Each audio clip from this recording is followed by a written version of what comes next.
আমি চলে আসলাম ভাগনাকে নিয়ে ঘুরতে।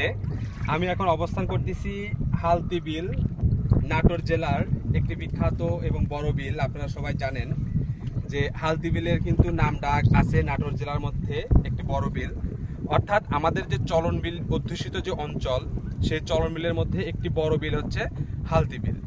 আপনাদের আরেকটা তথ্য দিতে চাই যে এই যে দেখতে পাচ্ছেন গ্রামগুলো, মাঝখান দিয়ে কিন্তু একটা রাস্তা আছে। এই রাস্তাটাকে কিন্তু বলা হয় দ্বিতীয় কক্সবাজার। ওই যে গ্রামটা দেখতে পাচ্ছেন, ওই গ্রামটার নাম হচ্ছে দিঘির পাড়, তারপর আছে হালতি, খোলাবেড়া। অর্থাৎ এই যে গ্রামগুলো আপনারা দেখবেন একদম দ্বীপের মতো সুন্দর, গ্রামগুলো একদম দ্বীপের মতো মনে হবে। যারা ভ্রমণ পিয়াসী মানুষ আছে তারা প্রতি বছর অসংখ্য মানুষ এই চলন বিলে কিন্তু ঘুরতে আসে। আর আরেকটা বিষয় হচ্ছে, এই যে আপনি বিলটা দেখতে পাচ্ছেন, এই বিলে কিন্তু প্রচুর মাছ হয়।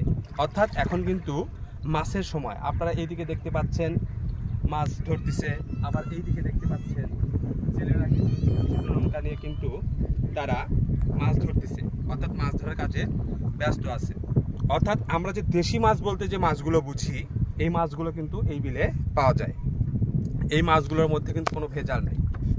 এবং আপনারা দেখবেন সারাদিন মাছ মারার পরে যারা জেলেরা আছে তারা কিন্তু সকালবেলায় মাছগুলো একদম মৎস্য আড়তে নিয়ে যায় বিক্রি করে। এটাই হচ্ছে এখানকার মানুষের অন্যতম জীবিকা। তো আমি এক কথায় বলতে চাই, যারা ভ্রমণ প্রিয়াসী মানুষ আছে, যারা কখনো বিল দেখেনি, তারা অবশ্যই এই বিলে চলে আসবেন, সুন্দর প্রাকৃতিক দৃশ্য উপভোগ করবেন। আর একদম আপনার কাছে মনে হবে যেন একটা পানির অথই পানির মধ্যে আপনি হাবুডুবু খাচ্ছেন। এত সুন্দর প্রাকৃতিক সৌন্দর্যের লীলাভূমি আমাদের এই হালতি বিলটা। তো আমি সবাইকে আহ্বান করব আবারও যে আপনারা অবশ্যই এই হালতি বিলে আসবেন এবং এই সৌন্দর্য উপভোগ করবেন। আর আমার ভিডিওটা অবশ্যই দেখবেন, লাইক করবেন, কমেন্ট করবেন। সবাইকে ধন্যবাদ।